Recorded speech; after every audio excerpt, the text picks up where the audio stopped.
everyone, and welcome back to the Wisdom by Harry YouTube channel.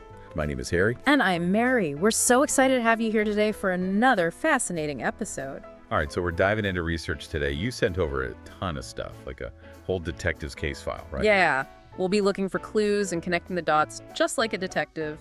Maybe even some surprises along the way. Definitely. So we'll unpack what research even is, the different ways it's done, and how those research skills we hear so much about, actually play out in our lives. Yeah, because we're all basically researchers every day, whether we realize it or not. Like figuring out which cereal is the best deal. Okay, so speaking of figuring things out, one of your sources starts off with this funny story about two professors arguing, get this, about the chicken or the egg. Like, who hasn't thought about that at some point? I know, right? But what's cool is it shows this basic research idea. You can have different theories, even ones that clash, but the key is backing them up with evidence. Right. It's not just about having an opinion. You got to have facts and data in a clear way you got that information. And that's where it gets interesting. One professor is saying their research totally proves the chicken came first. And the other one's like, hold on. Was your data even collected right? Can you really say that for sure? So it's a research showdown, right? Yeah. Each one wants us to believe them, and we have to look at the evidence and decide who's got the stronger case. And that's a skill we use all the time. Think about reading online reviews before buying something. You're basically checking different sources, looking for patterns, and making a judgment call. I never thought of it that way. So even just buying a new coffee maker is like a mini research project. Exactly. And the more we know about how research works, the better we can make decisions, whether it's about a product, an opinion, or something we see in the news or on social media. Okay, that chicken and egg battle gave us an idea of research, but let's get a little more formal. What exactly is research, according to the experts? Basically, it's a systematic investigation, asking questions, gathering information, analyzing it, and drawing conclusions from the evidence. A process of discovery, expanding our knowledge about the world. Systematic investigation, I like that. So it's not just random Googling, there's a method to it. Totally. That system is what sets research apart from just observing or opinions. It's structured to avoid bias and get the most reliable findings. So it's about being thorough, organized, and intentional about how you get and look at information. Like having a plan for your investigation, making sure you're covering everything and not jumping to conclusions. Exactly. And that applies to all kinds of research, from lab experiments to history investigations using old documents to social scientists studying people. Right. And that's what's so cool about research. It's so diverse. Your sources mention so many types: scientific, historical, social. Like there's a research niche for everything. There really is. And each type has its own ways of doing things and goals. But they all share that core idea of systematic investigation, using a structured process for evidence. So like a scientist testing a drug uses a totally different approach than a historian piecing together an event from old letters, but they're both doing research, right? Right. They're both asking questions, gathering data, analyzing it, and coming to conclusions based on what they found. And that research process helps us understand the world better, whether it's new medical treatments or hidden truths about the past. Okay, so this whole research universe, different planets, so to speak. But let's zoom back in on that systematic investigation you mentioned. What are the steps to doing good, solid research? Well, one of the sources gives a really clear roadmap, and it starts with a crucial first step, the research question. Right, it's like a journey. You got to know where you're going before packing your bag. Exactly.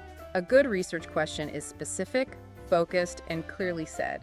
It sets the scope and guides everything you do. So instead of something vague like, what's the meaning of life? It would be more like, how do friendships affect happiness in people over 65? Exactly.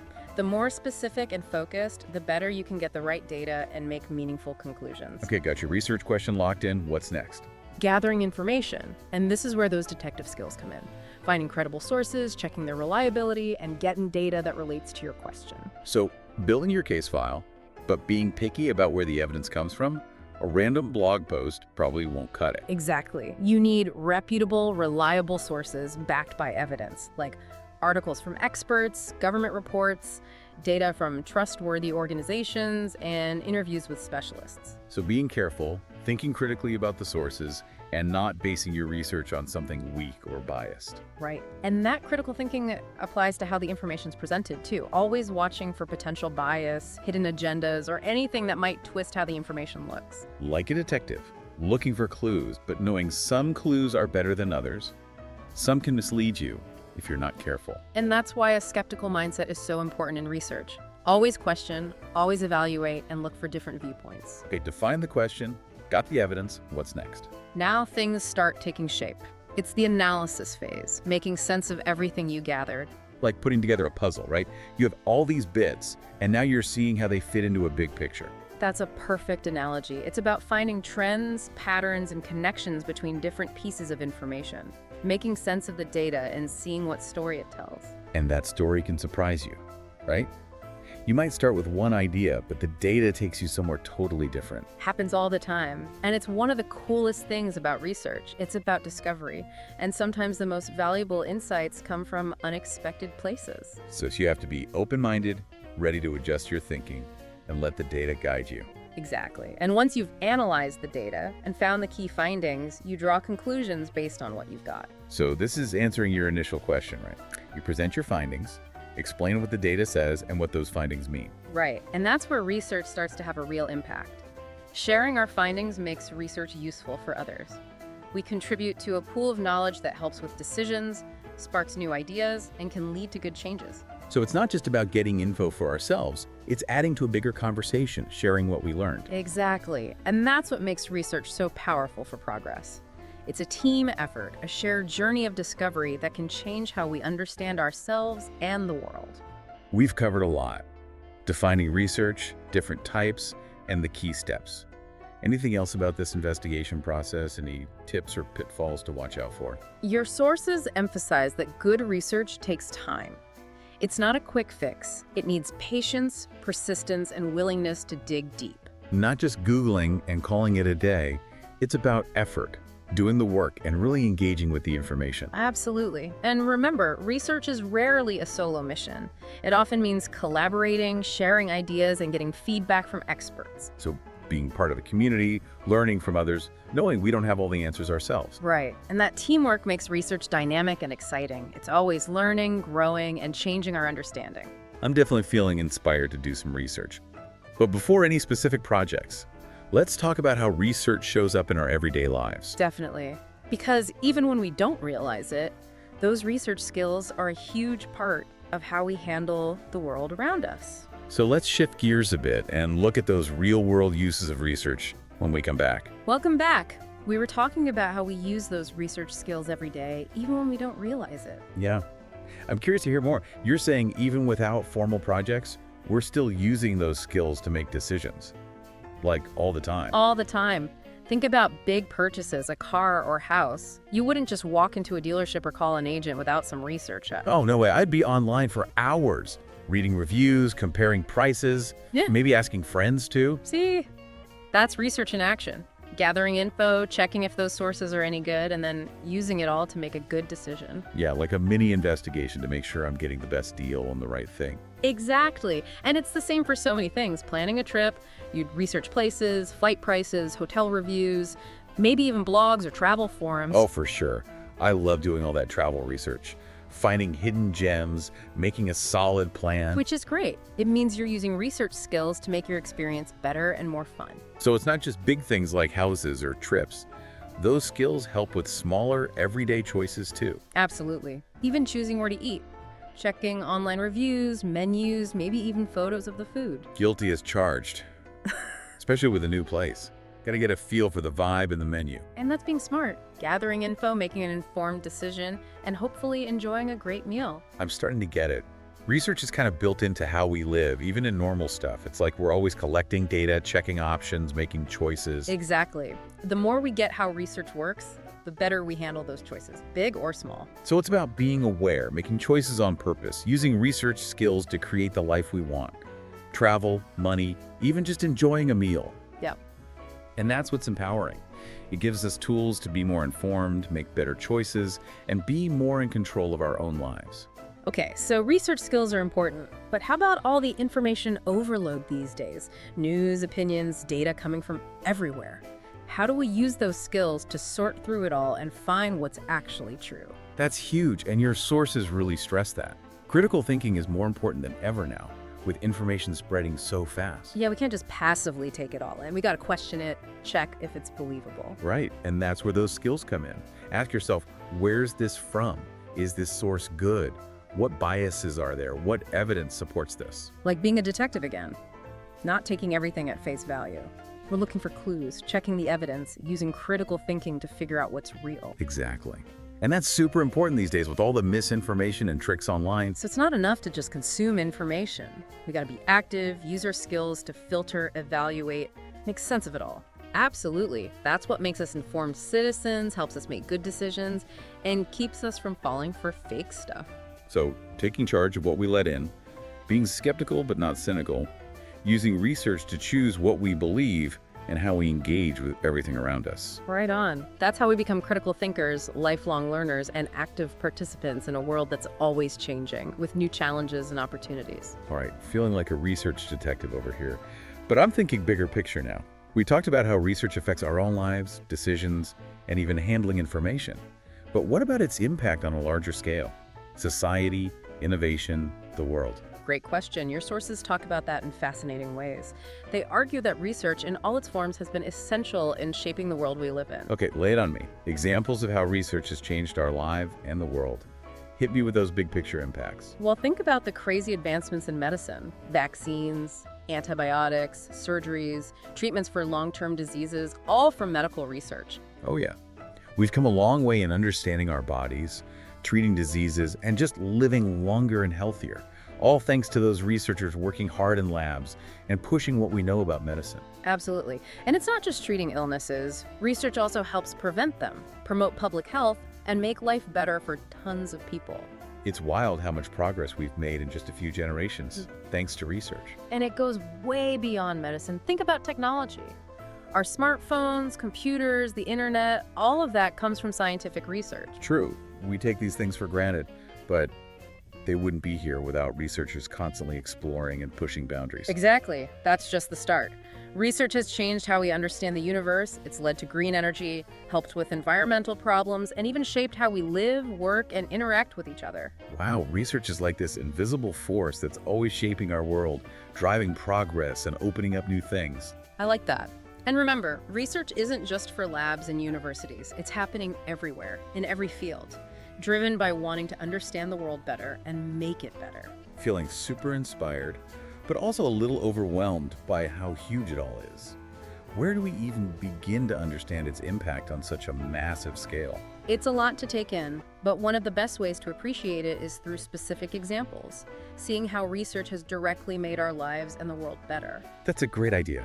So let's dig into some specific research success stories for part 3. Those breakthroughs and innovations that made a real difference and keep inspiring us to learn more. I'm ready when you are. Let's take a quick break and then dive into those real-world impacts. Okay, so we're back, ready for some real-world examples of research in action. I'm excited to see how these research journeys led to actual breakthroughs that make a difference. Well, one that really stands out is renewable energy. Remember all those warnings about climate change? It felt like we were headed for disaster. Yeah, it was pretty scary, like a real-life disaster movie. Right, but instead of freaking out, researchers everywhere got to work finding solutions, developing new tech to use the power of the sun, wind, and water for clean energy. So they're trying to change the ending, right?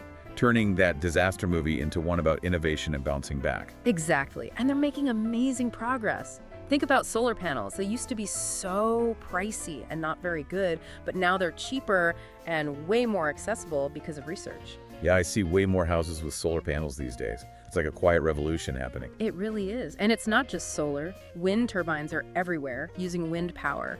And there's even research on using energy from ocean waves and tides.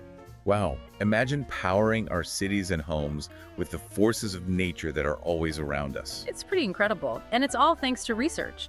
Those scientists, engineers, and innovators are making what seemed impossible possible. It shows that research can solve some of humanity's biggest problems. Okay, so we've gone from potential climate catastrophe to a future powered by clean energy. What other research success stories do you have? Let's switch gears and talk about something closer to home food. Ever thought about how we have enough food to feed billions of people? I probably don't think about it enough, but it is mind-blowing when you consider how much food we need to produce. Right. It's a huge job, and agricultural research is a big reason why it works. Scientists have spent decades developing new crops that resist pests and diseases, need less water, and produce more food. So they're basically making the whole process better, more efficient and sustainable. Exactly. And they're also looking at new farming techniques, like precision agriculture, which uses technology to monitor crops and soil, helping farmers use resources better and create less waste. So it's like having a research mindset for every part of growing food, from the seeds to how we run our farms. Precisely. And that research focus is key to making sure everyone has enough to eat as the population keeps growing. It's amazing how something as basic as food relies so much on research. And it shows how connected everything is. Energy, food, research plays a huge part in shaping our world and making sure we have a sustainable future.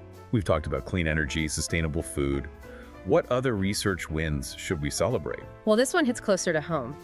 All the amazing advances in how we communicate. We can connect with anyone instantly, share ideas, build communities, and find information from almost anywhere. It's like the world got smaller, but our horizons got bigger at the same time. And that wouldn't be possible without all the people who created the internet, smartphones, social media, and everything else that keeps us connected. It's crazy to think that a few decades ago, video chatting with someone across the world was just a sci-fi idea. Now it's normal. I know, right? And it's all thanks to research. Those innovators pushed the limits, connecting the world in ways we never thought possible. Okay, so we've got clean energy, sustainable food, and a hyper-connected world. What else should we add to our list of research-powered triumphs? Let's not forget the research happening right now in things like artificial intelligence and machine learning. They're still new, but they have the potential to change everything from healthcare to transportation to how we learn. AI is a hot topic, but it still feels a bit sci-fi to me. What are some real-world uses we're seeing right now? Well, AI is already helping doctors with diagnoses, making treatment plans more personal, and even creating new medicines. So it's like a super smart computer assistant for doctors, helping them take care of patients. That's a good way to put it. And in transportation, AI is helping develop self-driving cars, making traffic flow better, and our roads safer. It sounds like AI could solve some major problems in those areas. Definitely. And in education, AI is making learning more personalized, giving students feedback that's tailored to them, and helping more people access education. It's incredible how research opens up these new possibilities, pushing the limits of what we thought was possible.